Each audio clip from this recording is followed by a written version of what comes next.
recorded live in Jacksonville, Florida. This is Trivial Warfare.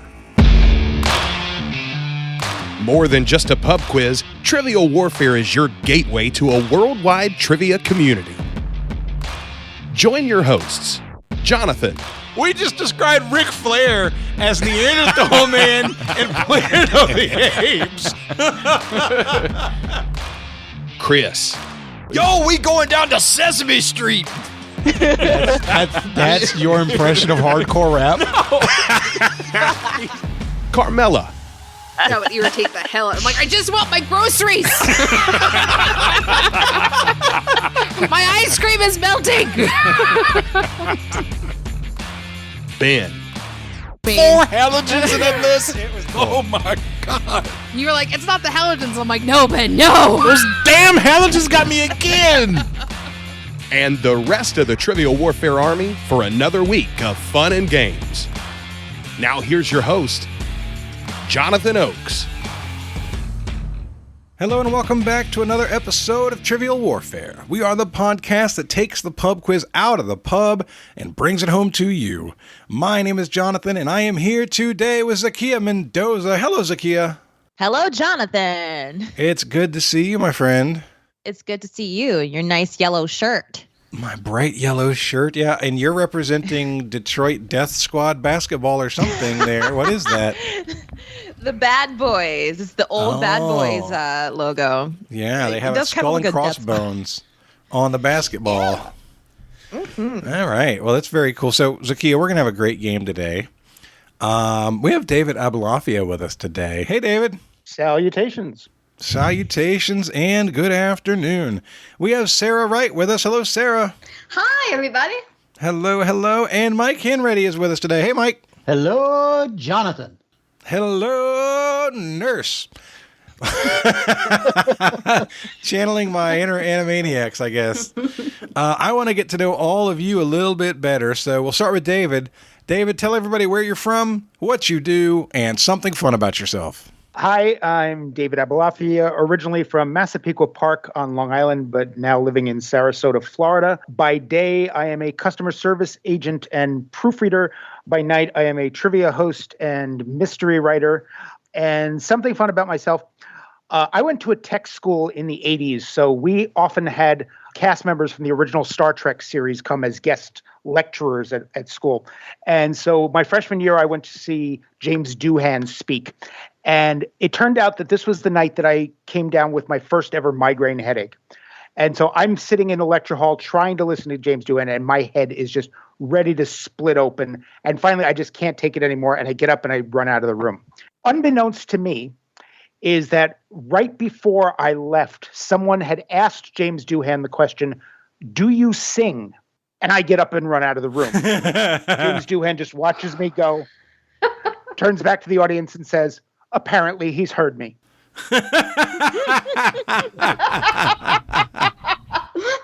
Oh, that's great. I love it. You are always full of interesting stories, my friend. Thank you so much. I'm glad to have you here. All right, Sara, over to you. Tell everybody where you're from, what you do, and something fun about yourself. Hi, I'm Sara Wright. I am a human resources specialist here in Athens, Georgia. So everybody be on your best behavior, no cussing, everybody be professional, okay? Okay. Something fun about myself, I got serenaded by Air Supply. Oh, you have to tell me about this. We were playing at an outdoor park in Atlanta, and my mom worked with a bank that had a table at that park, and we were pretty front and center. And it just so happened that I was in view, and one of the guys in Air Supply was just like singing right to me. It's like, okay. It was nice. It was a nice time. You gotta love that. That sounds amazing. And I see what looks like an old computer monitor in the background there. What is that there? It's actually an old television. Woo! Yeah. Okay. Do you still use it? No. Oh. In fact, I got another one. I just haven't replaced it yet. I'm like, that brings back memories right there. I love it. Well, it's great to have you here today, Sara. Thank you. All right, Mike, tell everybody where you're from, what you do, and something fun about yourself. So I'm Mike. I'm from Jacksonville, Florida originally. Woo! Duval. I've been living in Northwest Georgia for the last couple of years in a little town called Rome, but as of last weekend, I've moved to a suburb of Atlanta called Riverdale. No relation to Archie and the gang. I was about to say, have you met Archie yet? And something fun about myself. For the past 25 years, I've been a truck driver, but as of yesterday, I have been offered a job out of the truck working as a traveling safety representative for a trucking company. Oh. And this is a job I've been interviewing for about a month and finally won out yesterday. Congratulations. That's awesome. Yes, congrats. That is very cool. So will you have to spend as much time on the road? Actually, yeah. Yeah. I'll be leaving out most Mondays, usually traveling anywhere from 250 to up to 600 miles away on average. Mm-hmm. Staying out for the week, usually coming home on Fridays. Occasionally, if it's a place that's further away, might have to hit up a customer on the way back, so make it a 2-week trip. Yeah. I'm sure it's a great gig, though. It's always great when you're put through the ringer to get selected for something, and then they pick you. Yes. Oh, it feels so good. Congratulations. It's awesome. Thank you. All right, guys, we're going to have a great game today. I can feel it. It's going to be a blast, and we're going to get started with Warm It Up Chris. It's time to warm it up on Trivial Warfare today. And there's only one person who can warm it up for the TWA, and that's Chris. And sometimes Jonathan. All right, Zahkia. All right. Today's Warm It Up, Chris, comes from a thought experiment from a TikTok. So there are several cities in the United States that come from the Spanish language. I am going to give you the translated English title of the city. You just tell me what it is. For example, the Angels would be Los Angeles. All right. Yeah, I try to choose cities that, most people know, so this should be fun. Some of these translations are pretty fun. Great. David, you're up first. You have the Meadows. Well, I should think I would be required to take off the jersey that I'm wearing right now if I did not know this. That is Las Vegas. Yes. Las Vegas is correct. Sarah, you're up next. You have kind of a tough one. Tall Stick. Tall Stick. Alto Vista? No. I think you might be in the right vein there. Gosh, I can't think of what word stick would be. It's Alto. Oh, gosh. I can say you're... She's close, right? Yeah, you're close. Oh, dang it. Think about alto being the second word. Alto being the second. And maybe some I mentioned something wood. about a tech school. Something about a tech school. Or maybe some wood burning. I don't know how that's helping. If that's helping, I don't know if I have the right one. Oh my gosh, I'm so sorry. I don't know. It's okay. It is Palo Alto. Palo Alto. Yeah. What's the wood burning part of that? So Palo Santo, like the holy stick stuff that you burn. That's even less easy to know about than Palo Alto. I don't know. Palo means stick.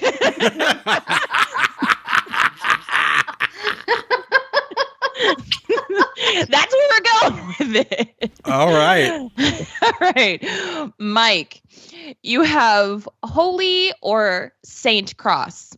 Domingo. I don't know.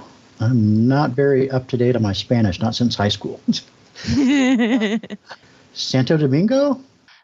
Nope. It is Santa Cruz. Okay. Oh, yeah, okay. Mm-hmm. Jonathan, you're up. Running through the University of California system. Yeah, pretty much. Jonathan, you're up. You have the Pass. The Pass, P-A-S-S? Mm-hmm. El Paso. El Paso is correct. Oh, all right, good. Yeah. That feels like a kid making up Spanish terms. It's not the Pass, it's El Paso. I just add O to everything. Sometimes it's like that. David, you have St. Louis the Bishop. Oh, San Luis Obispo. San Luis Obispo is correct. Nice. Sarah, you have rat's mouth. That's really mean. Why would you give her that? I hope there's a cure for that. Home of the Tennessee Titans. Oh gosh, rat. Here's a little hint. Not all of these are in California. Or Texas. Or Texas. Boca Raton? Boca Raton is correct. Nice job. Good pull. Mike, you're up. You have St. James. St. James. Sounds like a person. Something Jimenez. No, this one's really tricky. This one is San Diego. Never in a million years would I forgot that. Yeah. James goes to Diego? James goes to Diego. Okay. Yeah, I was trying to figure out what James was in Spanish, and nothing was coming to mind. Nope, it goes to Diego. Why? But yeah. Jonathan, you're up. You have Little St. Clair. Little St. Clair. San something. Is it just Santa Clara? It's close. Santa Clarita. Oh, okay. All right. Yeah, like little. Yeah, no, St. I Clair. could have gotten there. I didn't spend long enough on it. David, you have modest. Modest? Again, going back to California, I would assume Modesto. Modesto is correct. Sarah, you have sacrament. Sacramento. Mike, you have holy or saint faith. San Francisco would be my guess, but faith doesn't seem right for that. Well, we know it's not San Diego. San Faith. I'm just going to say San Francisco, but I don't believe that's correct. For a second, I thought you said it. The answer is Santa Fe. Oh, no. Oh, no. Yeah. Jonathan, you have the crosses. Well, we learned earlier that Cruz was cross.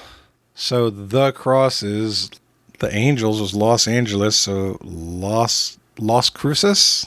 Las Cruces is correct. Don't even know this city. Never heard the city name before. I just made it up based on what we learned earlier.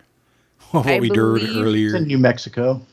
Yeah, it's New Mexico. Yeah. I think it's the second largest city in New Mexico. Yeah. Oh, is it spelled with a C in the middle? Yes. Okay, I've seen this town name then. All right. David, you have yellow. Well, not pronounced the way it is in Spanish, but Amarillo. Amarillo is correct. Sarah, this was one I learned today. White oak. Jonathan. Technically correct is the best kind of correct. Man, white. I'm thinking Blanca, but I can't think of anything right now that goes with an oak tree. I don't know. I'm blanking right now. This one's It's really not an hard. easy one. Yeah, it's not easy. I don't know it. The only thing that was coming to mind was Casablanca, but I know that's not it. Yeah, Right. that's my house. Blanca. Maybe Blanca's the inn. Like I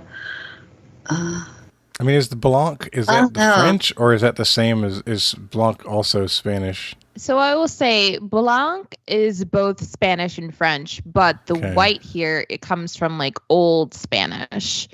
So it would be like Alba. oh, Alba. Oh my God, I know. Is it Albuquerque? It is Albuquerque. Yes. Oh, Yeah.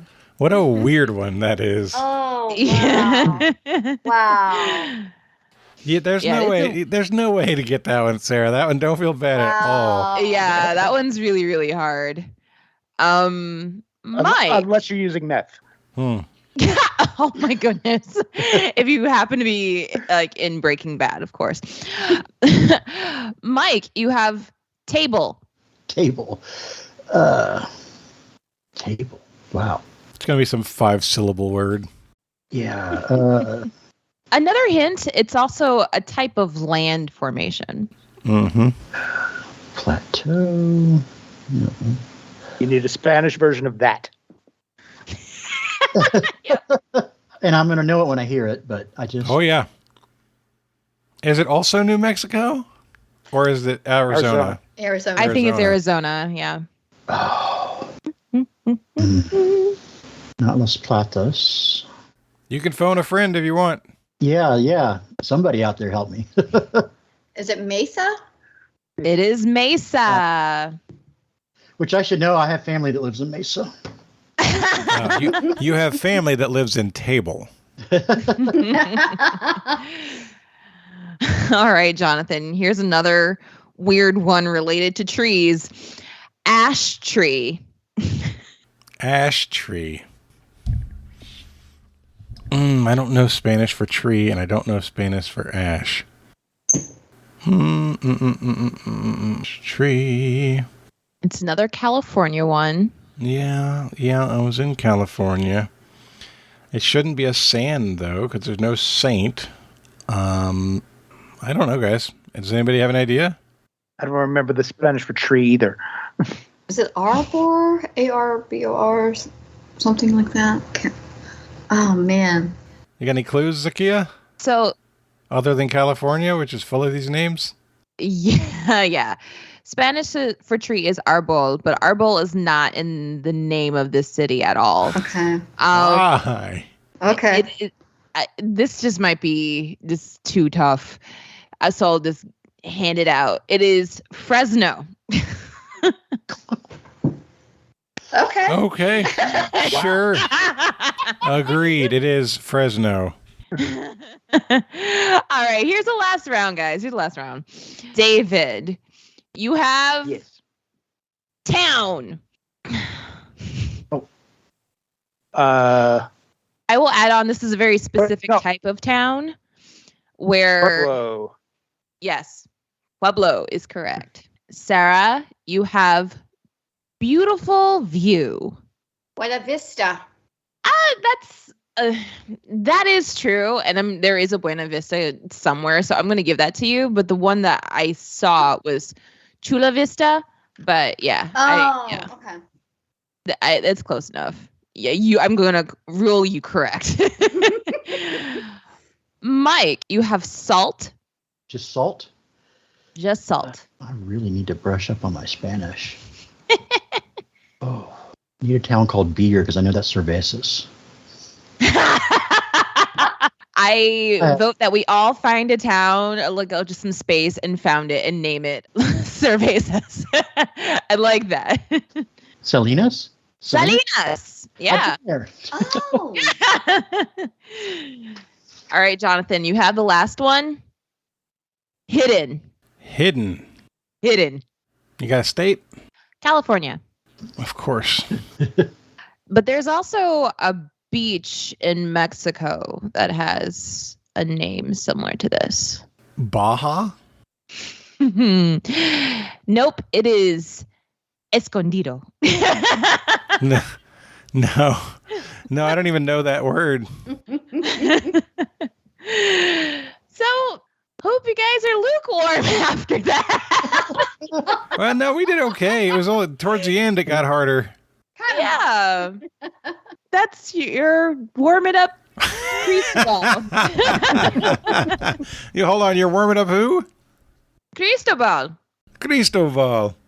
Yeah. There we go. All right. Well, good job, Zahkia. Thank you so much. This is episode number 440. That means this is on the main feed. So, want us to let you know if you love Trivial Warfare and you want more of it, you can go to Trivial Warfare Army, sign up as a sergeant or higher, and get access to all kinds of archived episodes. We have a lot in the tank for you.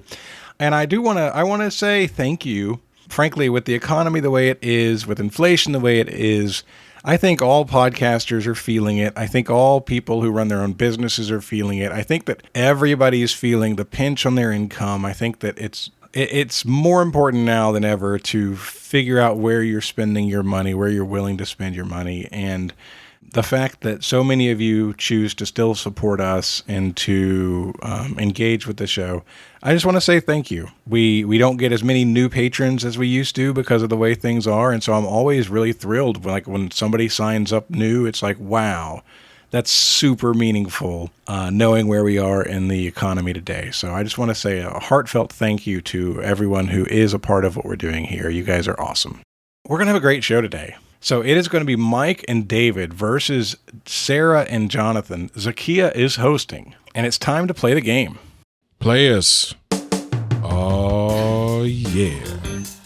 Y'all know what time it is. This is Mr. Literature himself, cordially inviting you to the game. This is 6 rounds of trivia goodness. 3 questions per round. Every right answer gets you 10 points. In the middle, we'll take a pause for the cause and ask a midpoint question worth up to 20 juicy points. After round 6, you can wager any or all those points you've been building up and take a shot at the final round. It's a series of theme-based questions we call the Gauntlet. It's just that easy, baby. But this game ain't gonna play itself, players. Let's get it on. So before we start, I have to say, when I was writing this game, I had an idea to have a question that talked about a city in Georgia that was named after a famous ancient city.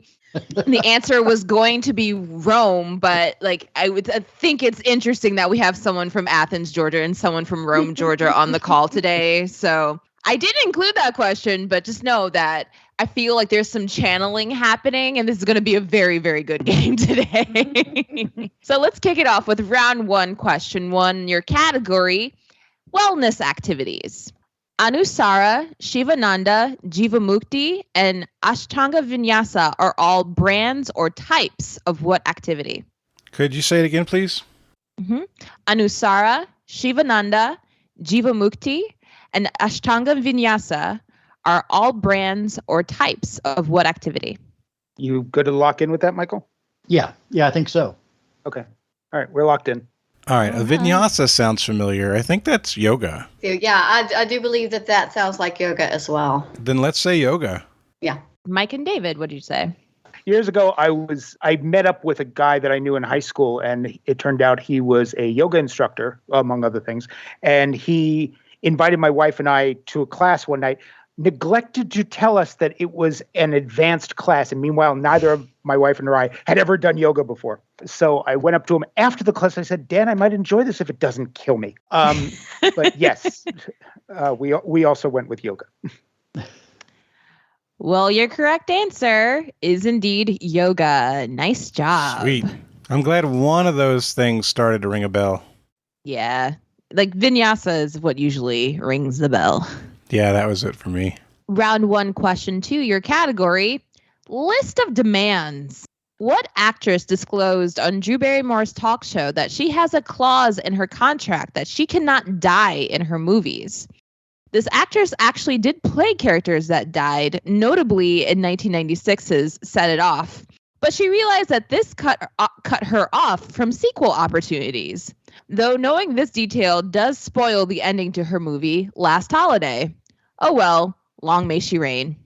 Could you paste that, please? That was a lot of questions.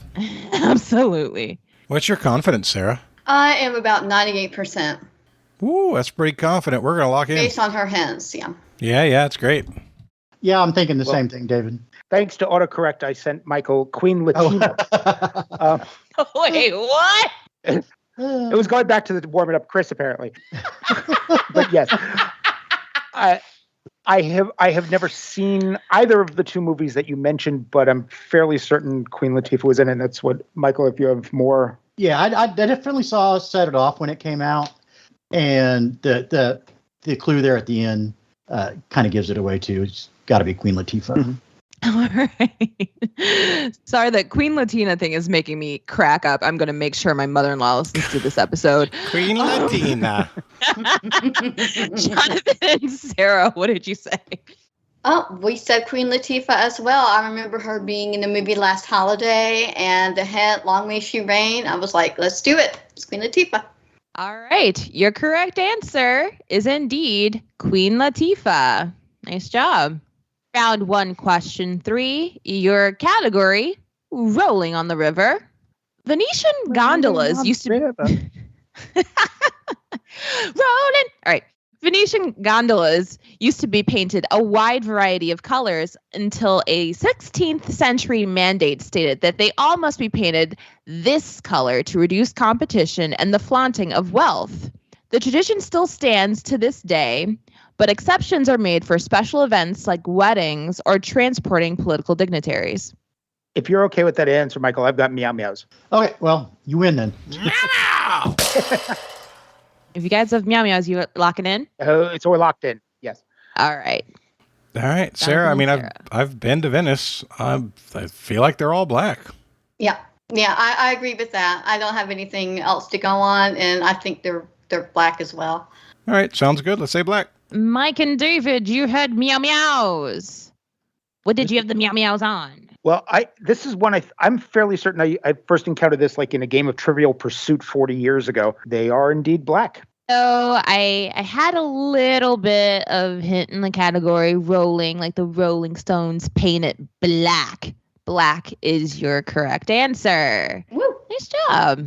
That is a very little bit of a hint. A little bit. It's just the teeniest, tiniest. I can connect this word to that word, which is also in the same dictionary. Therefore, it's a hint. It's a hint chain. It's a drippity droppity of a hint. I see a red gondola, and I want to paint it black. Hey, I like it. So at the end of round 1, both teams have 30 points. Awesome. Good start. Excellent. Excelente. Round 2, question 1. Your category is radio. Dua Lipa holds the record for the most viewed of this online series by NPR. But the first installment came about after editors Bob Boylan and Stephen Thompson left folk artist Laura Gibson's show at South by Southwest because they couldn't hear her. They later invited her to play somewhere much, much smaller, but maybe not more comfortable? Yeah, I think your answer fits all of that. I'm not familiar, so this is all you. And I would, based on that question, I would definitely say my answer is wrong. Yeah, I can't think of the exact title of it, though. Better that than... I mean, it's better than anything I'm going to come up with. I was hoping they would lock in. Zahkia, you're too young and hip.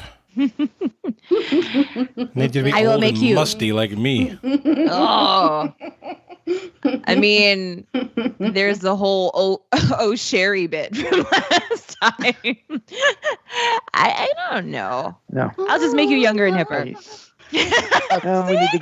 We need to get you down to Florida and soak in the humidity for a while. Then you'll turn out musty. I've heard a particular artist on this show before, on this thing, and I can't remember the name of it. We'll go ahead and lock in. If they're locked in, I know I've heard Chris Stapleton on there before. He did a really good show a few years back on there. I think it's the Little Desk series or something to that effect. And I can't say 100%, but that's the best thing I can think of is the Little Desk series or Little Desk concert series or something like that. Because they literally do it in a little room at a desktop. Okay. Yeah, like I said, I've never heard of this. Despite my mother and my wife constantly saying you should listen to more NPR, I don't. So if that's what you got, then let's go with it. We're going to go with Little Desk concert series. Okay. Jonathan and Sarah, what did you lock in with? The idea that it may not be more comfortable, it makes me think this is going to be doing this in an uncomfortable place. And it brings to mind an old joke from a movie. I can't even remember which movie it was. Maybe something Mallrats or something like that. It's like they're talking about having sex somewhere really uncomfortable, and they're meaning a specific type of sex, but instead people keep saying, "You mean like the back of a Volkswagen?"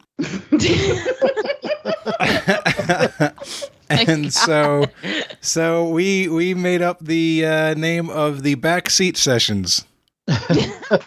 Yeah. That sounds like that would fit in Mallrats very well. Actually, backseat sessions does sound like a fun little idea. Like carpool karaoke. You got your guitar back there in the car singing. So this is going to be 10 points to me, though I will say Mike and David, you guys were painfully close.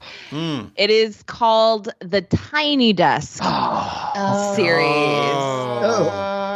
And Mike is right. They play around a itsy bitsy desk. Yeah, So, when yeah. y'all were talking, I was like, oh, gosh, this sounds so familiar. And I haven't, crap. All right, let's shake it off. Round 2, question 2. Your category is current medicine. Shake it off. Woo-hoo-hoo! Though it's been in use in Europe for several years, the FDA approved a blood test to detect what potentially fatal pregnancy condition for use in the United States in June 2023. I'm sorry, Zahkia, what was the name of the category again? Current medicine. Yeah, I think we should lock in with that. Yeah, okay. Cool. Jonathan and Sarah, talk it out. All right. Sarah, can you name any potentially fatal pregnancy conditions? Preeclampsia Okay. is what I can think of. Is that something you could test for with blood? Well, that's what I'm thinking. I'm not sure if you could test that for with blood. I think it's more of a blood pressure type thing. And I'm wondering, is it fatal? Like, who is it fatal to? Is it fatal to the mom or to the baby? It's got to be asking about the mom the way that she worded the question. Oh goodness, I can't think of the actual phrase for this, but there is a specific type of diabetes that women get when they're pregnant. I don't. It's type 2 is the only Like diabetes I know. Is it prenatal diabetes? Or I know that some women have to be on the lookout for developing diabetes when they're pregnant. I know preeclampsia can be very serious. I just don't know if you can test for that, if you can do a blood test for that. I really don't know much about it. I know that pregnancy can lead to sciatic nerve issues. I know that pregnancy can lead to high blood pressure. But I don't know this. I don't have much to help with. But preeclampsia seems like a reasonable guess if you want to go with it. Yeah, I think we should probably go with that. All right, let's say preeclampsia. Mike and David, what did you lock in with? Well, I think what you were trying to refer to, Sarah, was gestational diabetes. Yes. Yeah, my sister had that and a few other people. But as far as other pregnancy-related issues, we adopted, so never went through that. And Michael and I kind of basically said there's only one potentially fatal pregnancy thing that we can think of, and that was preeclampsia. All right. So some flavor here. There is a test for gestational diabetes, and it's been around for a while. I know because I had it, and they make you drink a delicious sugary juice, and then they test your blood to see how much your glucose goes up. But the new test is indeed for preeclampsia. So nice. All right. Good job, everybody. Yeah. And just for those who are curious, preeclampsia is fatal to both mother and baby, so you don't want it. Round 2, question 3, your category, video games. Pew, pew. Pew, pew. Prepare for them to take the lead. Johnny Napalm and Pandora were among the main playable characters in this game developed by Harmonix and released in 2005. Like most video games, good dexterity is required, but the star power is in your skills. Oh, yeah. Actually, I think I have meow meows on this. Oh, Take it away. I think. I could be wrong. But it's the only one. I mean, we can lock in. Before we even started, I said to Michael, I've got nothing when it comes to video games. I hope you have something. So We locked in. Yeah. Oh. Okay. So, 2 days ago, I downloaded Fallout 4. I'd played Fallout 3 years ago, and I know, and in Fallout 4, it's the mnemonic is special for all your skill levels. And I believe in one of the old ones, it was your star power because they all stand for like your strength and dexterity and all these things you need for the role-playing aspect of the game. I think it's got to be the Fallout series. and Jonathan and Sarah, what did you lock in with? My favorite all-time video game is Rock Band. And Johnny Napalm It was not a character in Rock Band, I don't believe. He was a Johnny Rotten knockoff, a punk guy with a spiked mohawk. I believe this was from the original rhythm game, Guitar Hero. So we locked in with Guitar Hero. All right, I do have a correct answer. Johnny Napalm, Pandora, Judy Nails, Axel Steel, among others. Somebody umlaut, the German guy. I can't remember his name. Lars Umlaut. Lars Umlaut. Were all guitarists in the original Guitar Hero. Well, so much fun. Yes. Oh, thank you, Jonathan. All right. Man, when you started talking about Fallout, I was like, yes, because I know I'm right about this. I picked up, with my ex-wife, we started on like Guitar Hero 2, and we played the bejesus out of that game, and I bought a lot of those different games, and Rock Band 4 has been around since like 2013, and I own 400 plus songs on there. Sometimes literally the other day for my brother's birthday, we got rained out of going to play disc golf, and I was like, dude, you just want to come over and play Rock Band? Because he loves it and he never gets to play. And he's like, yes, I would love to. And that's what we did. Very cool. So I have played Rock Band, never Guitar Hero. Yeah, I've played both. I've played Guitar Hero more, but really, I just enjoy the nostalgia of thinking about it. Like, I really enjoy Guitar Hero. So at the end of round 2, Jonathan and Sarah, you have 50. Mike and David, you have 40. You know what's fun about those games is that they taught an entire new generation a lot of classic rock songs. Mm-hmm. A whole generation of people learned what they know about classic rock from Rock Band and Guitar Hero. Yeah. That's very true. My dog is named after Cochise, the Audio Slave song, which is on Guitar Hero 1. Yep. But a little debate point is not a debate point, but like a thought experiment that my husband and I were talking about last night, where if they were going to make a new Guitar Hero game, which songs would be on it? So that's great. Just think about that. That's Maybe a fun comment one to think about. The thing is that with all the things that they've made available to pay to download, like finding songs that aren't already available on a different thing are very hard. Yeah. All right, round 3. Question 1. Your category is movie scores. Soul Music. Soul Bossa Nova was written by Quincy Jones as the theme to what somewhat historical comedy movie franchise? Soul Bossa Nova, SOUL. Mm-hmm. Somewhat historical. I could think of some other franchise, but it's like they're either not historical. It's the comedy part that. Okay, I guess we're locking in. Yeah, that's our best. That's the best we're going to do. With a who knows. Okay. Jonathan and Sarah, you can talk it out. Man, Soul Bossa Nova.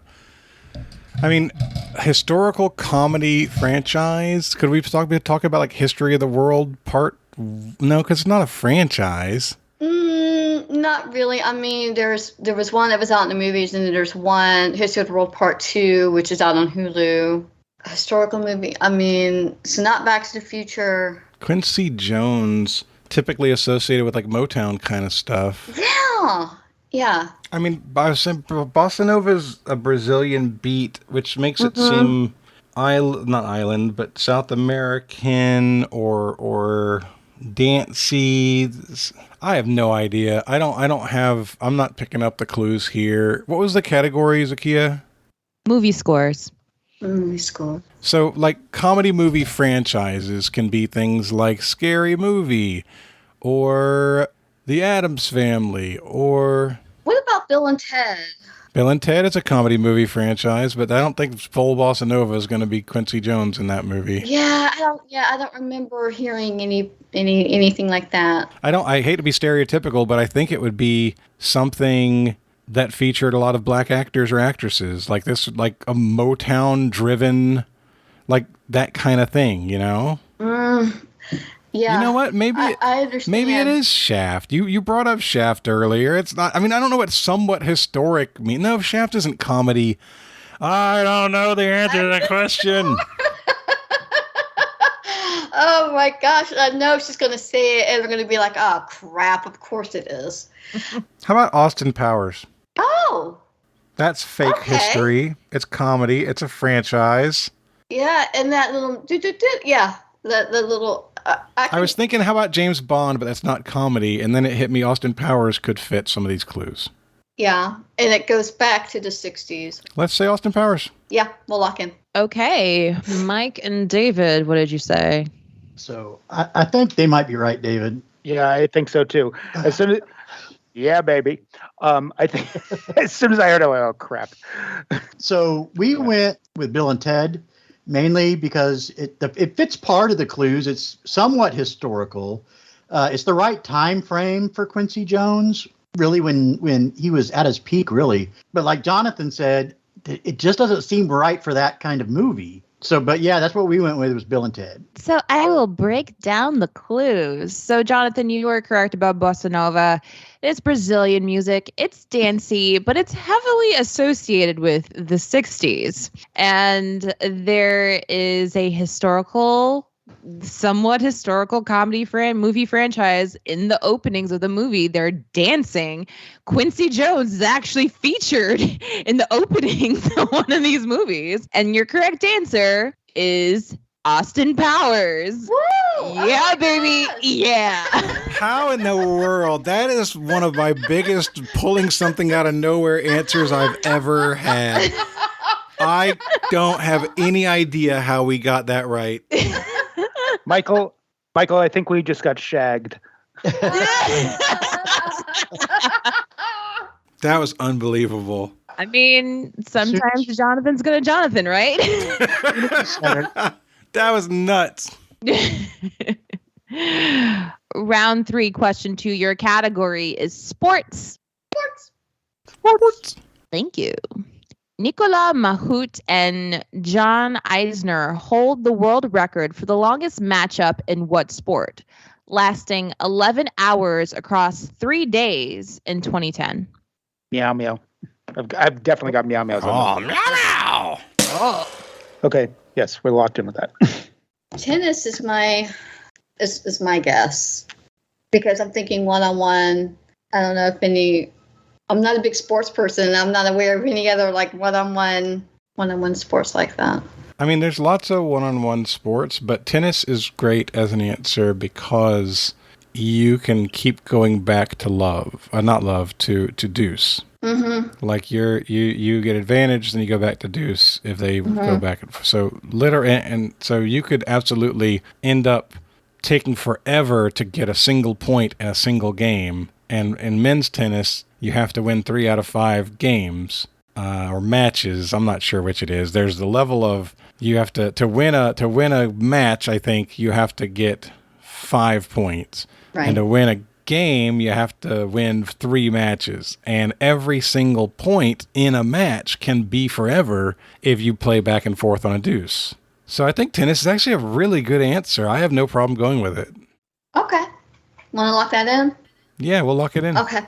Mike and David, you had Le Meow Meow on this. Fortunately, they did not rub it in by pulling a Jonathan on this one. But yeah, as soon as I heard the name Nicolas Mahut, I remember reading a question. I'm pretty sure I've asked a question about this, that it was just a tennis match that went on forever. Lots of deuces. So first they shagged us, then they dropped a deuce on us. Yeah, it is tennis. I don't mean to kink shame, but wow. Okay. Mahut and Eisner went head to head for 11 hours across 3 days at Wimbledon. The correct answer is tennis. Round 3, question 3, your category, the art of fashion. Christian Audigier was a French fashion designer, maybe best known for his work with California-based artists. The artist is known for a particular style, but was trained in etching and drawing and graduated with the degree in printmaking from the San Francisco Art Institute. Your guess is as good as mine, David. There's something there California related that I can think of, and that's it, as literally the only thing I can grab onto here. It's like I just sent a whole bunch of questions over to Throwback Trivia Takedown, and the one category of theirs that there were almost no questions in was fashion. So if you're okay with that, like I said, I've got nothing better. Yeah, I've got nothing at all, so I'm definitely good with that. We're locked in. Sarah, yeah, I honestly don't know. This seems like the kind of question that would be like a Basquiat question, but I'm pretty sure that he was New York based. Yeah. You threw out MC Escher as an option. Yeah, I mean, maybe. Known for a particular style, but was trained in etching and drawing. Yeah, I think that's what he did, if I'm remembering correctly. Yeah, Escher did three-dimensional, almost like logic puzzles. They're not puzzles, but they're visual. Like, he's the kind of person who does a pencil drawing where you're looking at a set of stairs and they both go upwards and downwards at the same time in different directions. They're visual things. I don't know what that would have to do with a French fashion designer, but I literally don't have a better answer. I don't have any answer, so I'm fine going with Escher and just moving on. Yeah, I think, I'm good with locking that in if you are. All right, we'll say Escher. So, Mike and David, what did you say? I truly had nothing here. I will say I know that MC Escher is, I believe, Dutch.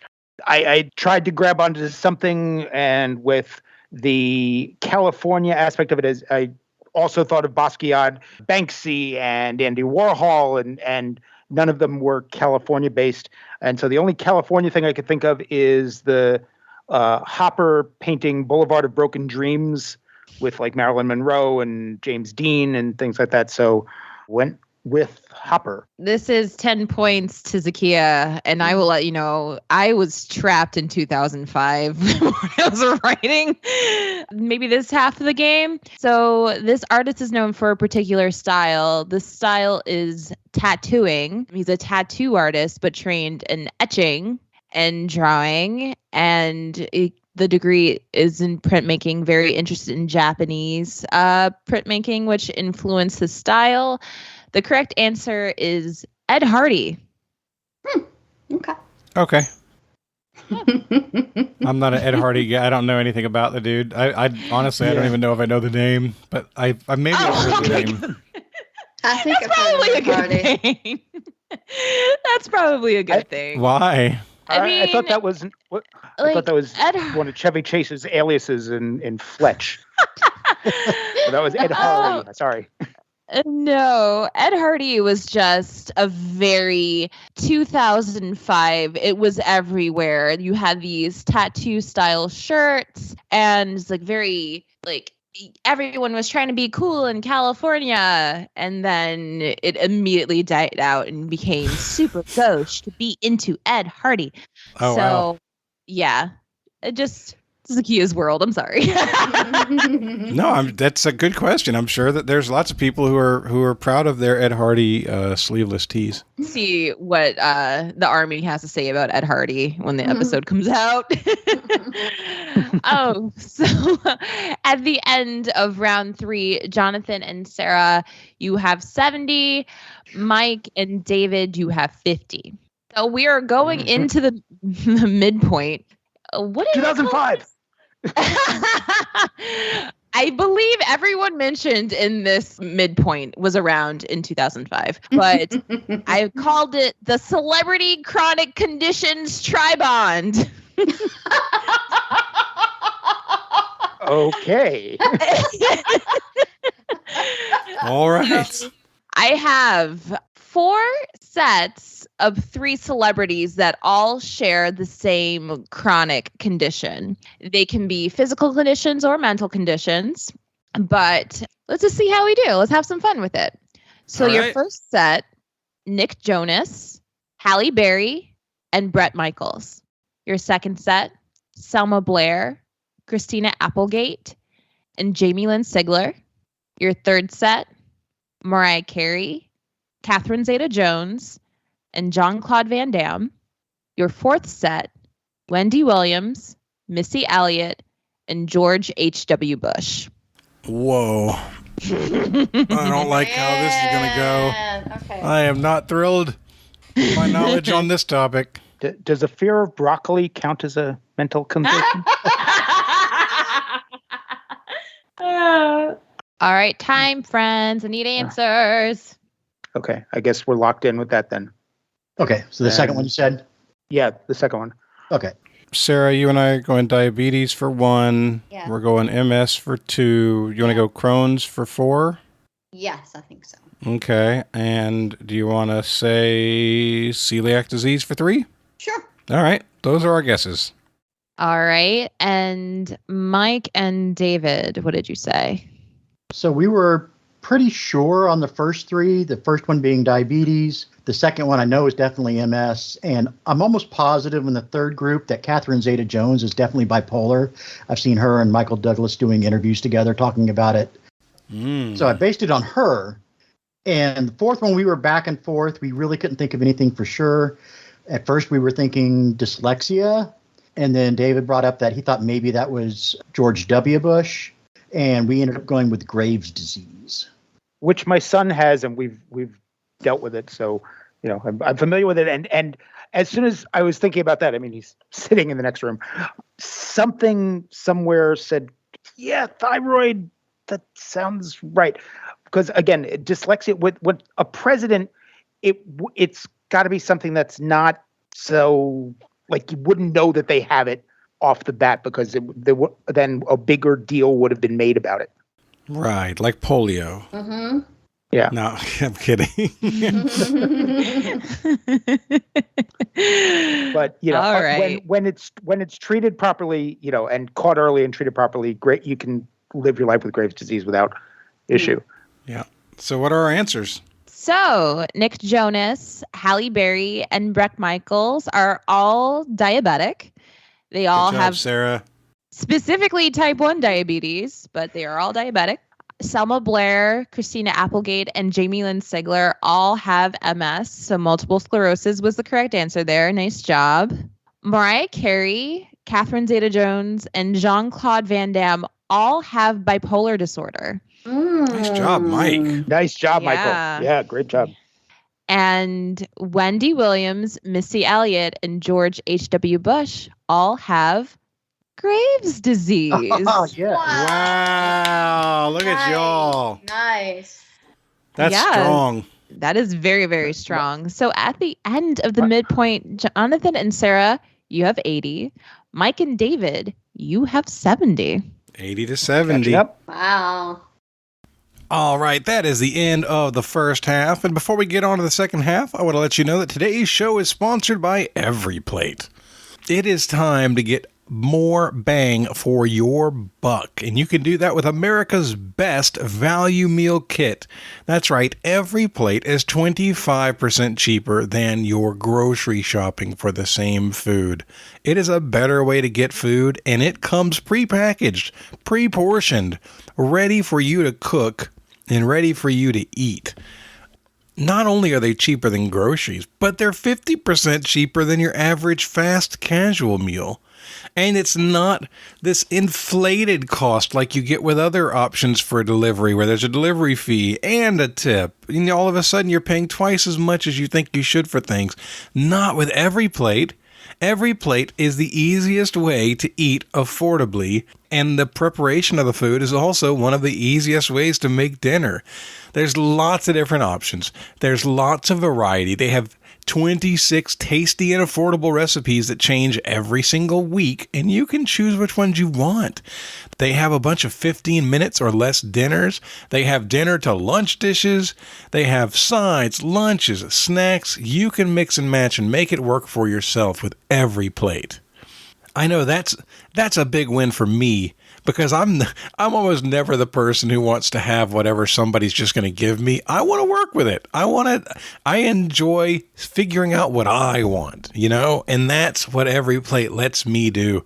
Right now, you can get $1.49 per meal by going to everyplate.com/podcast and entering the code 49TWA.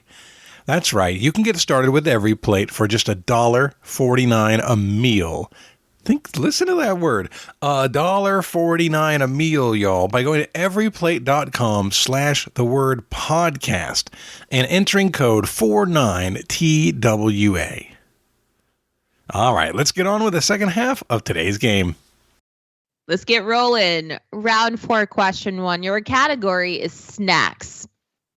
In 2017, the Seattle Mariners introduced chapulines, a snack that is whole, fried, and flavored bodies of this arthropod to their menu.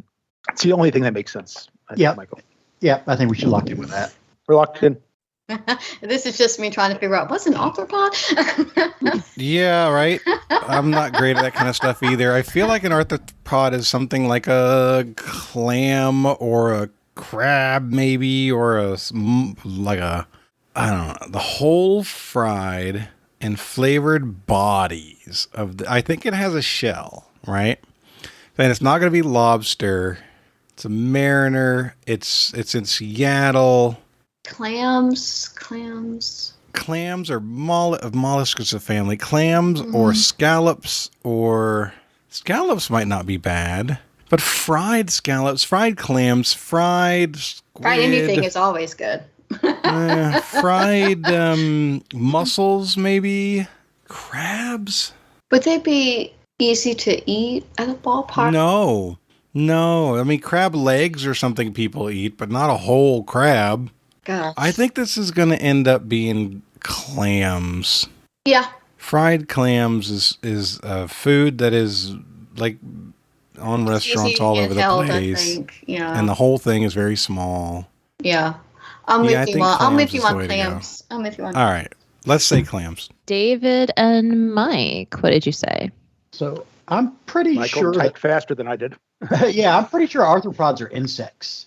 And the only insect that I can think of as of recent that has been becoming more and more popular as for a food product is crickets. And I know that the cricket flour is a thing nowadays. You can get these cookies that look like chocolate chip cookies that are actually cricket cookies. And I know for a fact they are fried and eaten that way. So I think that was our best guess was crickets. Arthropods can be crustaceans or they can be bugs.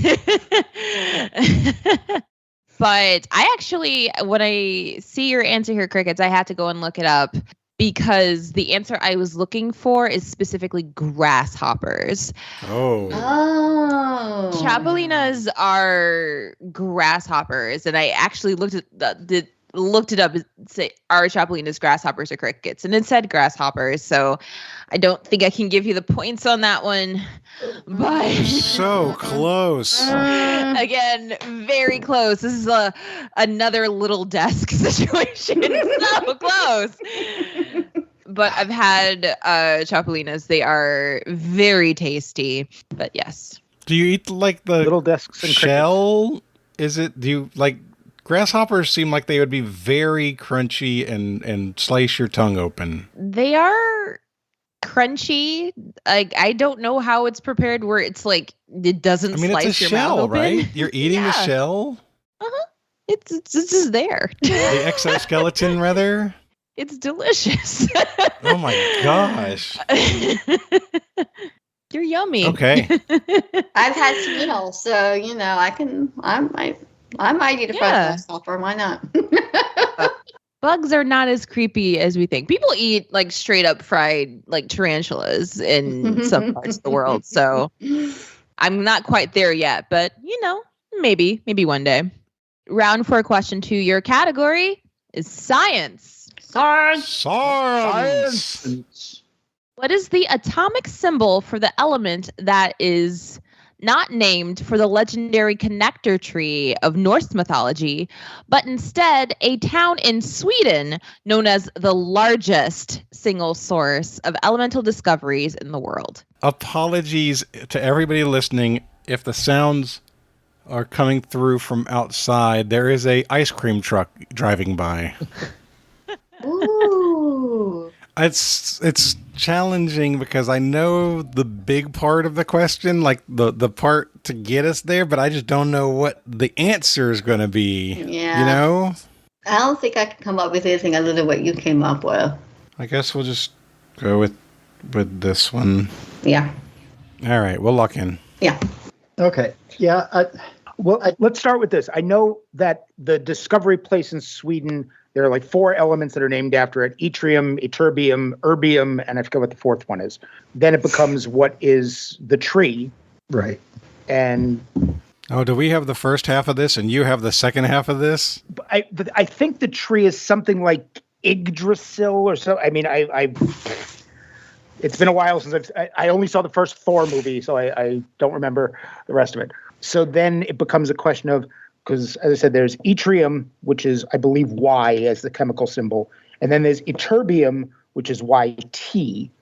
And I guess yttrium is the one that's more, closer to Yggdrasil. Yeah, I can't think of anything better. As soon as you stated those two, those were the only 2 symbols I could think of that would work. Yeah, no, I mean, I know the symbols are right but the problem is that we don't want to pick the wrong one because, like, which one are we going for here between those 2 because their names are so similar. Right. Yeah. I think the best is to go with Y. Like I said earlier, the way my game's going, whichever one we pick, it'll be the other one. Opposite. Yeah. Yes, we need to flip a coin and choose the other. So we'll go with Y. Okay. Jonathan and Sarah, what did you say? So Yggdrasil is definitely the world tree with the giant squirrel Ratatosk running up and down, sending messages from the top to the bottom. Mm-hmm. And when you look at that, that's either going to be a Y. I feel like there's some 3-letter things at the very bottom of this periodic table now, and I'm worried about like YYD or YYG kind of stuff. But it would either be YG or YD or maybe YL. I don't know. We guessed YD just because we didn't know anything about the actual elements or what's out there, but we're guessing based on Yggdrasil. So this is great, Jonathan. I think you picked it up that you guys really had the Yggdrasil part, and they led with the Ytterby part. That's the town in Sweden. But if you put Yggdrasil and Ytterby together, and what letter do they have in common? It's just Y. Okay, there you go. Y is the correct answer. Nice job. Ooh, we need that. Good job, guys. Thank you, my former career as a chemistry major. Woo! I love chemistry majors. All right. Round 4, question 3. Your category is anatomy. Subject to a recent bout of conspiracy theories, this part of your brain produces melatonin and regulates your circadian and seasonal sleep cycles. The name comes from the Latin name for a Conifer's strobilus. What? Zahkia, what are you doing? Ask us English questions.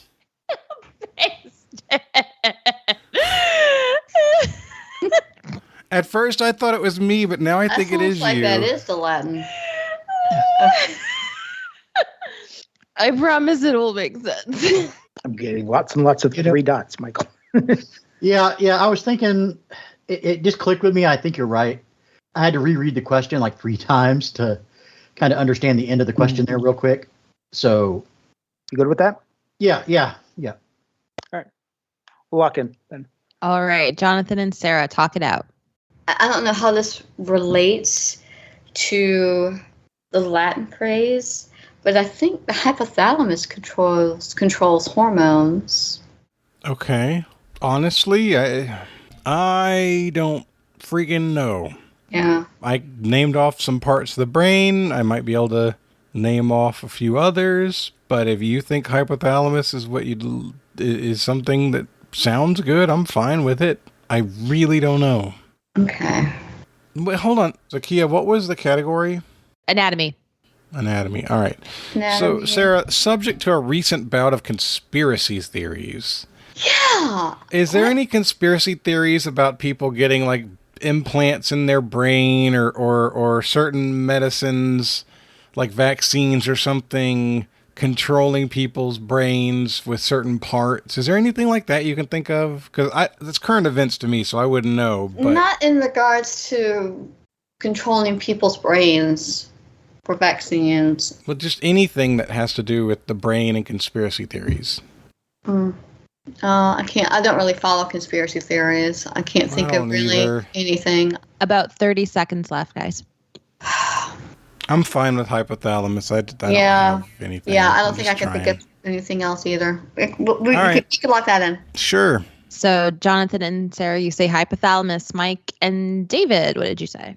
That many of the parts of the brain are named for their shape, like the hippocampus, because it's shaped like a seahorse and things like that. And in this case, a conifer's strobilus is going to be a pine cone. And that's what I thought might be. Mm-hmm.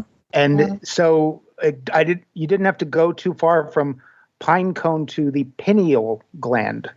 And that's what we went with. I don't know. That's pretty far away from a pine cone. It took me. I had to read the question. Pine to pineal. Yeah, I had to read the question at the end like 3 times to even get the whole conifer strobulus thing. I'm like, oh, we're talking about a part of a tree. Yes. Yeah, like, I've figured that part out.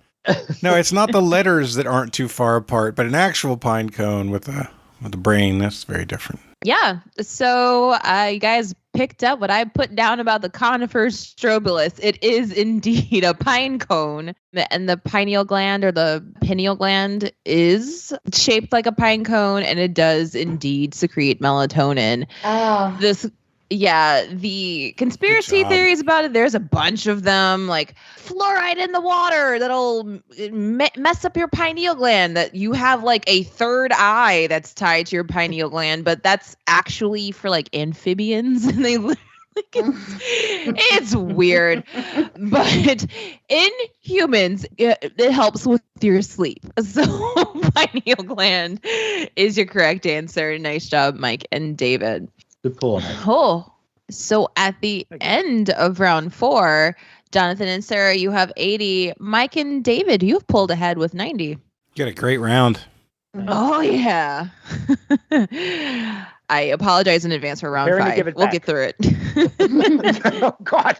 Yikes. Zahkia scares me when she wants to get difficult, because she gets niche in places where I've never visited.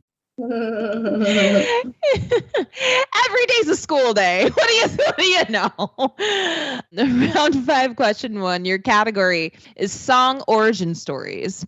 I'm copying this one already. This song, originally recorded in 1968 by Tommy James and the Shondells, was written by James because he wanted something catchy. All of his ideas sounded stupid until he looked out the window of his New York City hotel at an insurance company's skyscraper. Then the title hit him. The song was a hit for the group, but it became a mega hit when a cover of it hit number 1 on the Billboard chart in 1981. I have Meow Meows. Oh, good, because music is my worst category. So, okay. Yes, we're locked in. Okay, so Sarah. Yeah. I think we're alone now? Yes. I think we're alone now. Well, I know the song. Seem to be, because I believe it was a Tommy James and the Shondell version song first, and then it became a cover by Tiffany. It's not Tiffany was in 1989. It wasn't 1981. And what would that have to do with an insurance skyscraper? I don't think that's right. Okay. Tommy James and the Shondells, I'm trying to think. There's definitely a couple of songs I like by them. All of his ideas sounded stupid until he looked out of his window at the New York City hotel at an insurance company's skyscraper. So that's like you're in good hands with Allstate kind of thing, or Prudential, something about a rock, or was Tommy James and the Shondells something like, did they do Crimson and Clover? They did. They did Crimson and Clover? Mm-hmm. Crimson and Clover. Were there any like Cloverleaf insurance companies? Something like that? I'm not familiar with the Cloverleaf insurance I don't think company. I don't think it had a cover that went to number 1 in 1981 either. I was thinking that as well. Maybe like an Earth Angel. Did they do Ready or Not? What did they do? Oh my gosh. Okay, I'm going to sound really stupid now, but I think they did a song about hugging a tree. One of the lyrics is something about hugging a tree when you get near it, Da da da da da da da da.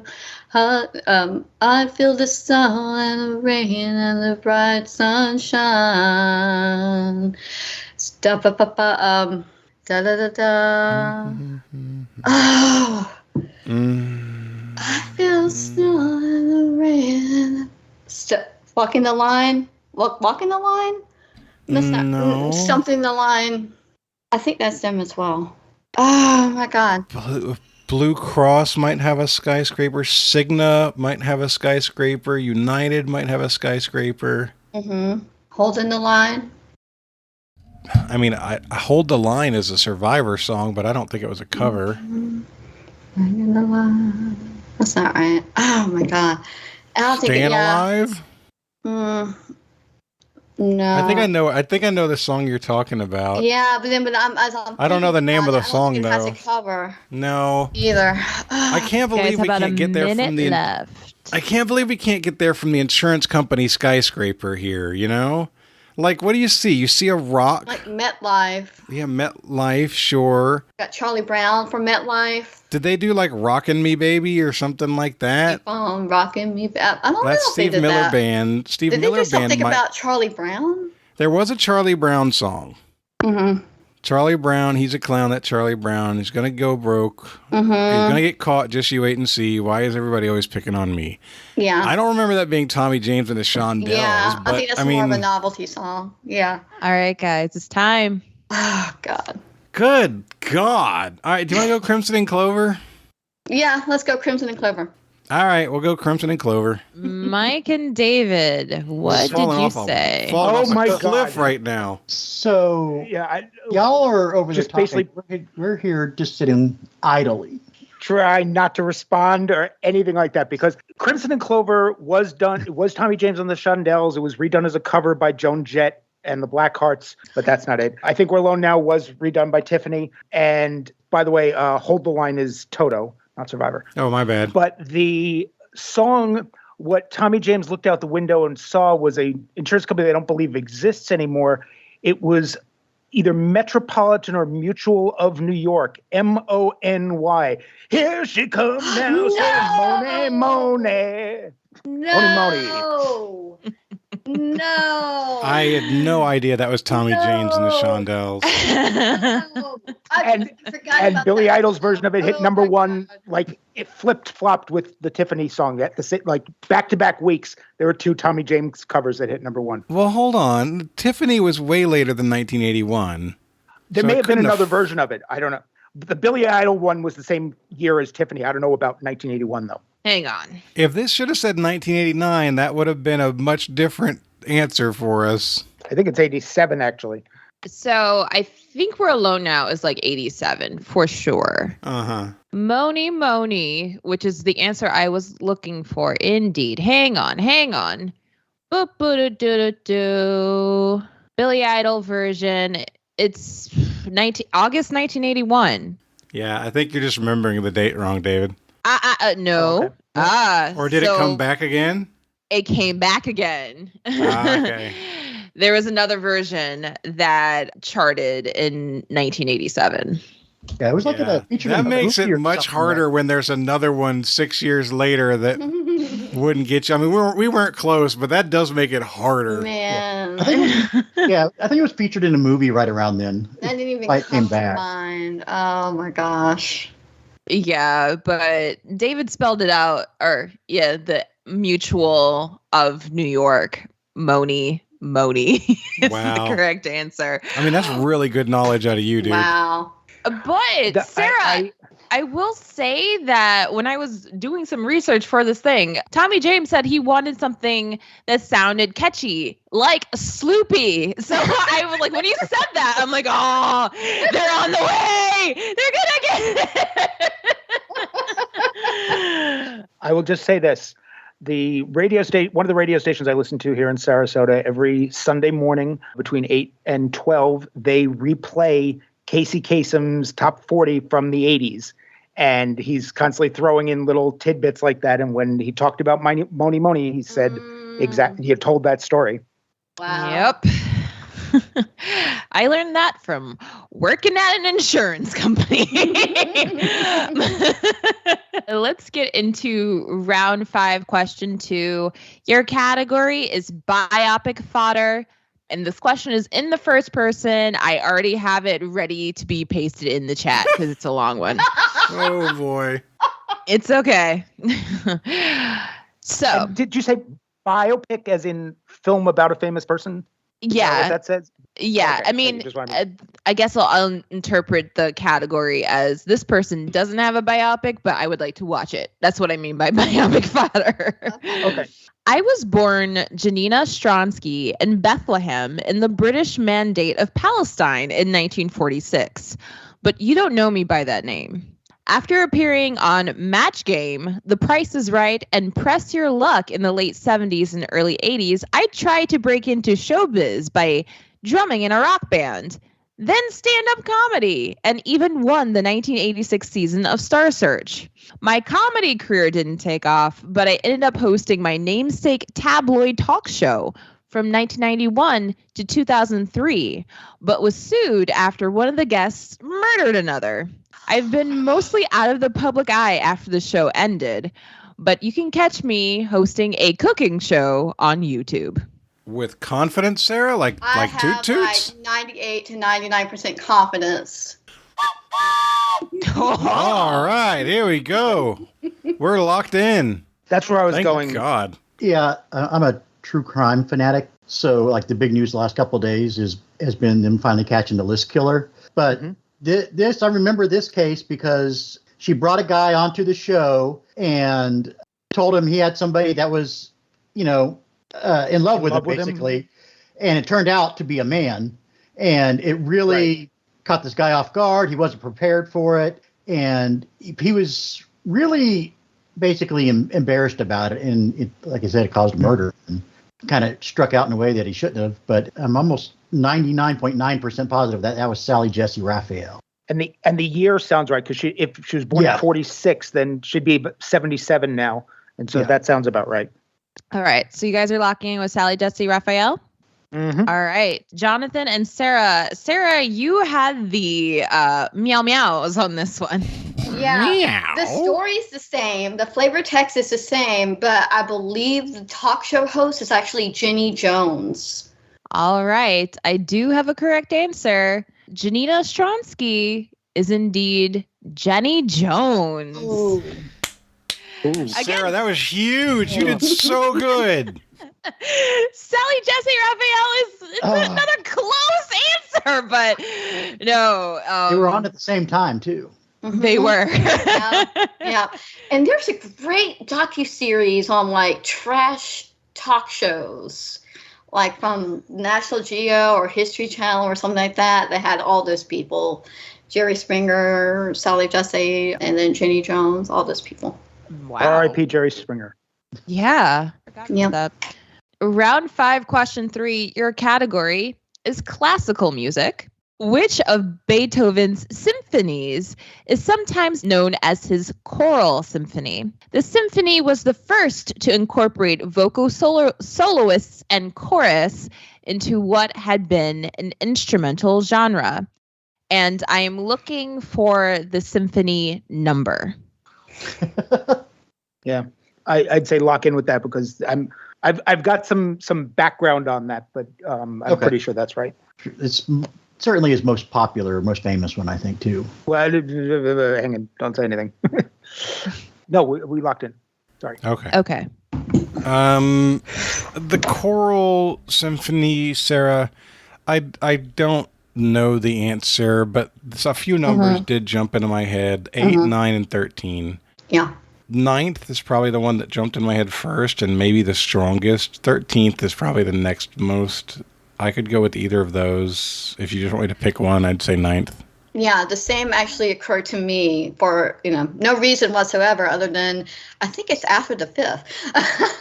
Yeah. So, I mean, I know that I've heard the choral symphony as a name before, and I know that I've heard the number before, so I'm hoping that my brain is just remembering something, but I don't have any knowledge of it. Yeah, I'm fine with blocking in the 9th. All right, we're going to say the 9th symphony. Mike and David, what did you say?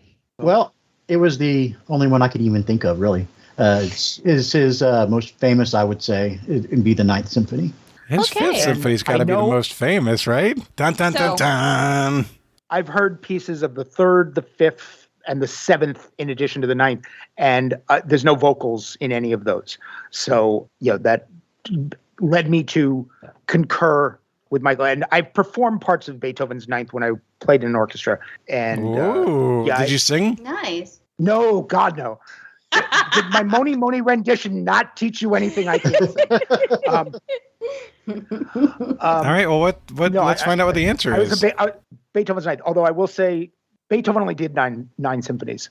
Well, I'm glad we didn't guess 13th.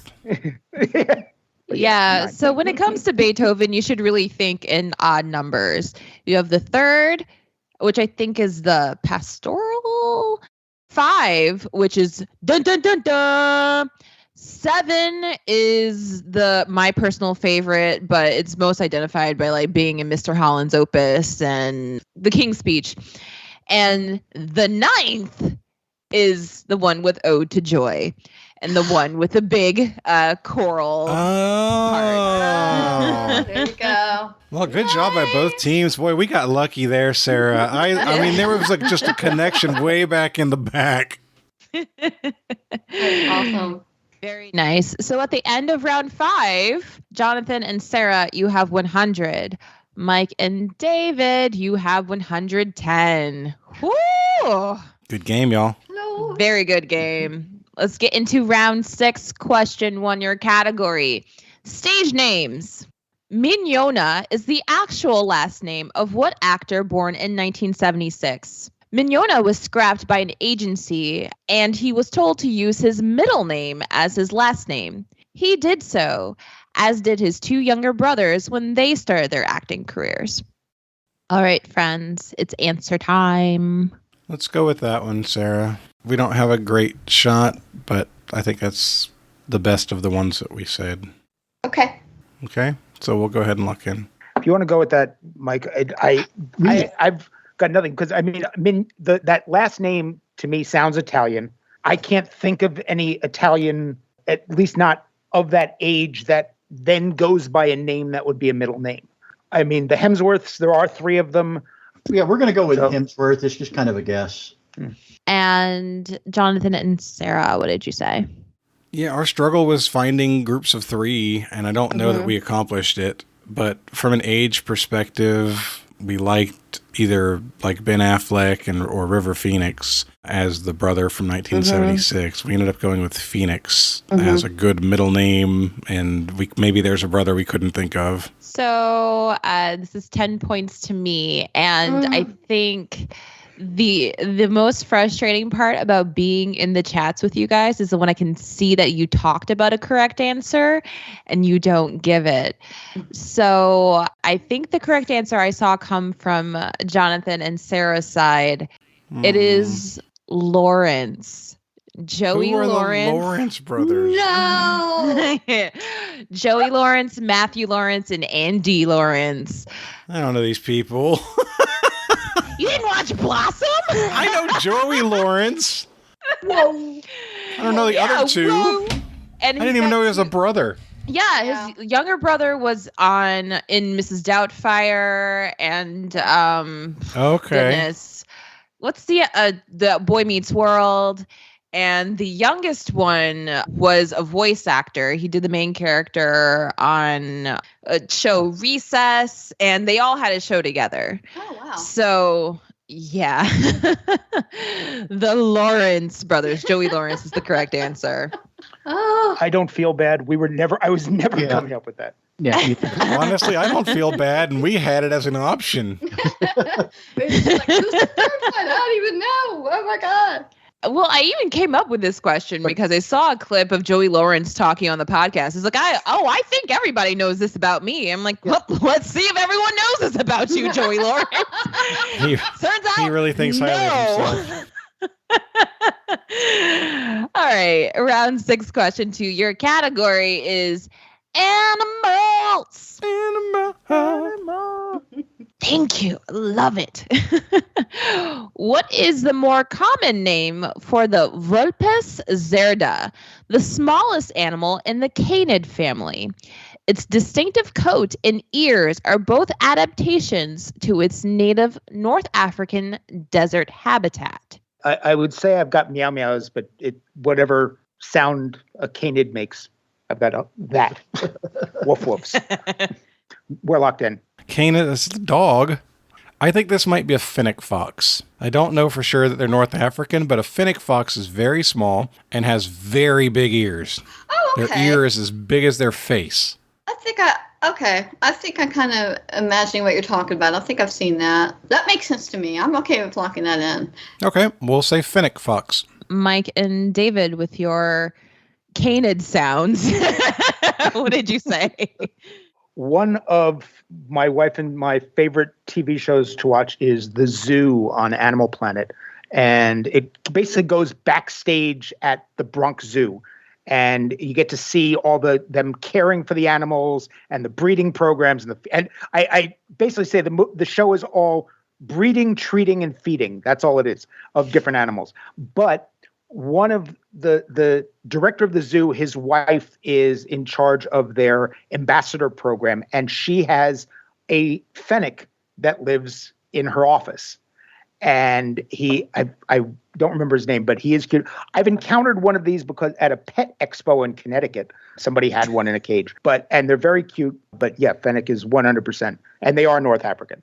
So I got the inspo for this question because of a stuffed animal my son has. He picked it out at the Toledo Zoo. It is indeed a fennec fox. Ooh, nice job. Nice going, Jonathan. They are very cute. Good job. They're adorable. We're lucky they're cute. Otherwise, I wouldn't know anything about them. I've seen videos. I've seen people have videos where they are keeping them as pets, and they don't make good pets. They're not a tamed animal. Yeah, and this guy said, if you ever open the cage, it would run away. So I felt bad that he was doing that. But. Round 6, question 3. Your category, libre. That's Libre. Okay. Some of the most stereotypical French fare, like crepes and striped shirts, hail from this region of France, which we think of as a girl's name, but is actually a reference to another country in Europe. All right. I don't know it for sure, but it feels real good with the clues. Yeah. All right. We'll lock in. Okay. Yeah, I think that works. Yeah, because I'm pretty sure it references Germany. Yeah. Lorraine. Okay. No, Lorraine or Alsace-Lorraine, I think is the actual name of the region. But you have Quiche Lorraine and things like that. So we'd say Lorraine, and if we need to be more specific, then we'll say Alsace-Lorraine. Mike and David, you're locking in with Lorraine. Jonathan and Sarah, what did you guys lock in with? Referencing another country, French region, name of a female. We guessed Brittany. Mm-hmm. I threw a little bit of a hint in the category to libre. That's French for free, and Free Britney was definitely a thing. Your correct answer is Britney, referencing Great Britain. That was a big get. What is the score now? I have no idea what the score is. I'm really interested. Where are we? Are we tied? Yeah. Going into the gauntlet, you guys are tied at 120 apiece. Oh my goodness. What a game, y'all. What a game. All right, what's the category for the gauntlet going to be? Their gauntlet category is it's not named after this. Okay. Let's lock that wager in. Yeah. Let's just go with yours, David. Okay. Yeah, I was going to say. Okay. Our wager's locked in. Yeah, the first question in the gauntlet, your category, it's not named after this. There's a rumor that the name of this country means milk, maybe due to a similarity to a common milk product to the region. The name of the country comes from the Phoenician Semitic word for white, likely in reference to the white caps of the mountains in this country. Let's just do that, Sarah. Okay. I agree. All right, we're going to lock in. Okay. Okay, you good with that, Michael? Yeah, that makes a lot of sense. Okay, we'll lock in. We'll lock in. Question 2 of your gauntlet. The name of this juice company, founded in the UK and popular in South Asia, is not named after the Jeep, but instead is an indirect reference to a famous river, representing the founder's desire to, in their own words, take a chance. Just want to lock in with that, David? Yeah, I'd say so. All right. We named every type of river We did. we could think of. Yeah. We named every type of Jeep we could think of. We got crap. We got crap. I'm We so got a bag of frustrated. nothing right now. I guess we got to go with this. You're locking in with this? Sure. Yep. Yeah, why not? Okay. Yeah. All right. The third question in your gauntlet. The name of this cave system, the longest one in the world, and national park in Kentucky, does not come from a certain extinct animal, but references the sizable length and width of the passages. I got meow meows on that one. Yeah. Oh, yeah, definitely. We're locked in with that. Oh, all right. We'll lock in that answer. Yeah. Cool. So let me collect some answers from you guys.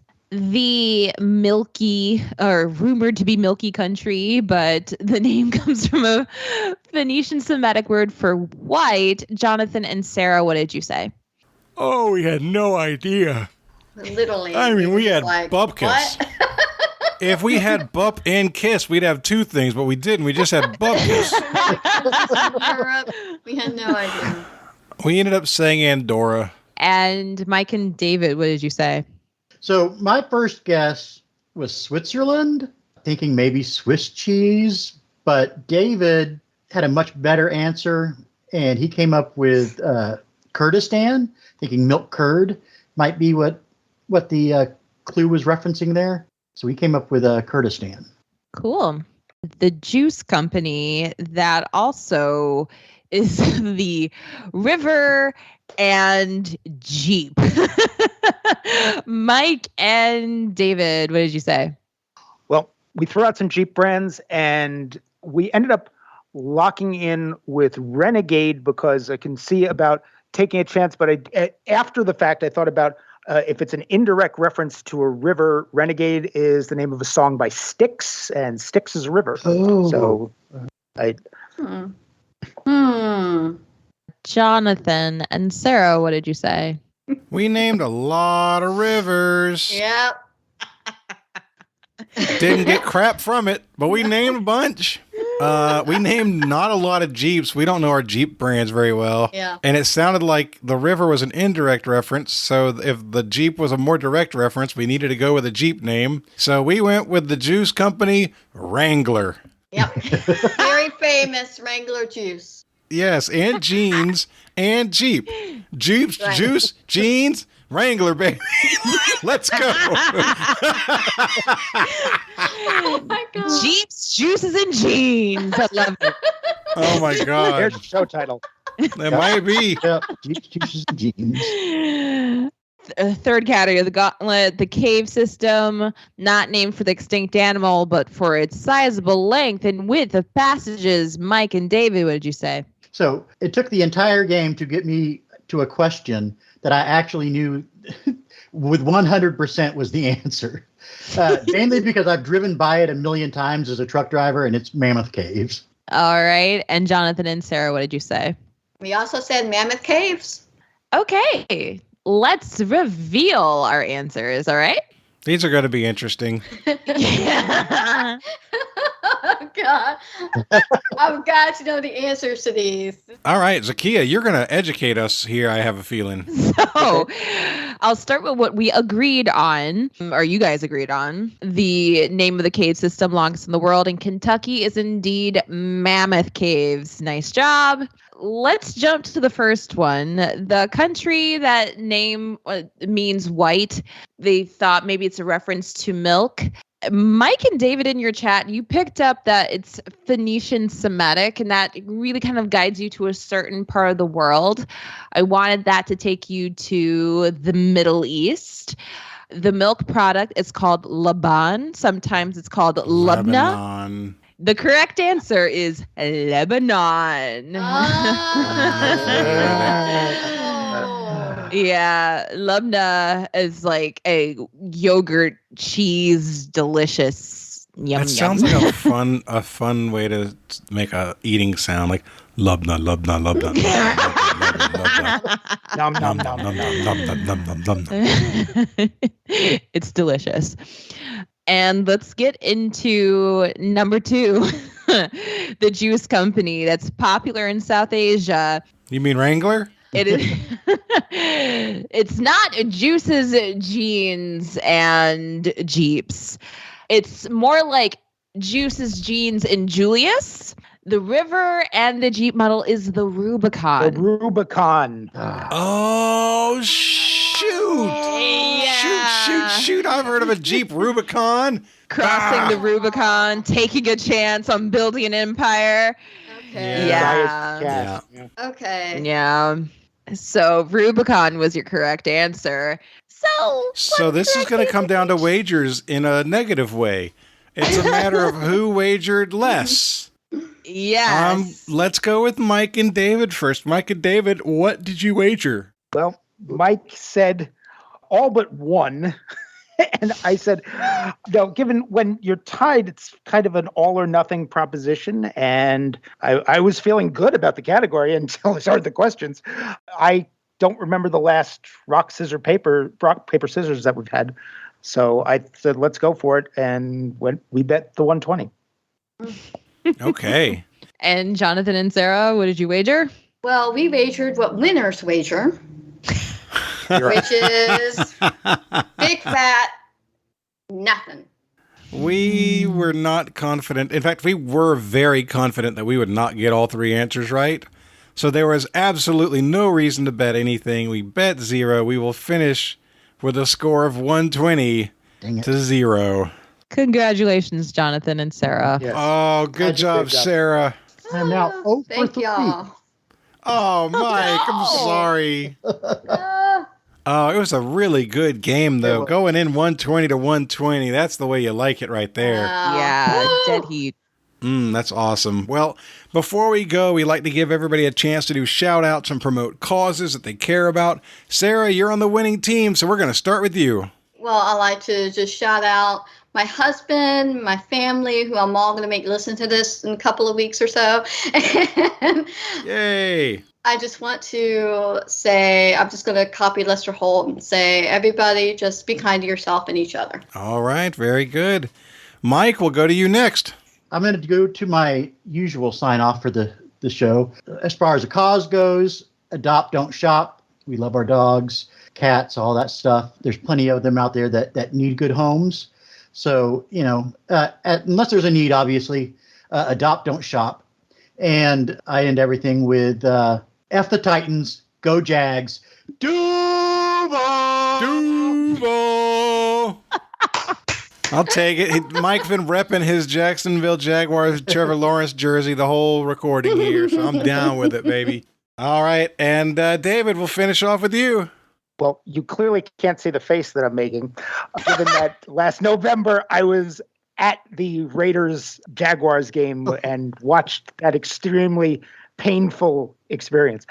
It seemed really great. Yeah, after the Raiders built a 17-point lead and then blew it. I will somewhat echo Michael's comment about adopt, don't shop, but I apply that to children. As I've said before, we adopted our son from Guatemala, and it was the greatest thing we ever did. And then the other, as kind of a shout out to my late sister who passed away a couple of years ago, especially if as you get toward 50, I'm a little on the far side of that, see a cardiologist. Just make sure everything's good and that your ticker will carry you forward, at least for the next years, because that's as far out as they can say. But just don't let heart issues catch you by surprise. That's a good one. Absolutely. All right, y'all. That is going to wrap us up. So for Sarah and Mike and David and Zahkia, don't stick your tongue out at me. My name is Jonathan, and this has been episode number 440 of Trivial Warfare, where it's not just trivia, it's war. Bye, everybody. Bye. See you in Jacksonville. Thanks for listening to Trivial Warfare. Be sure to check out the revamped TrivialWarfare.com as your one-stop shop to submit questions, join the community, and get access to over 150 archived episodes. Warm It Up was written and performed by Matthew Stevens. This episode was edited and produced by me, Joel Sharpton. For help with your podcast, visit propodcastingservices.com.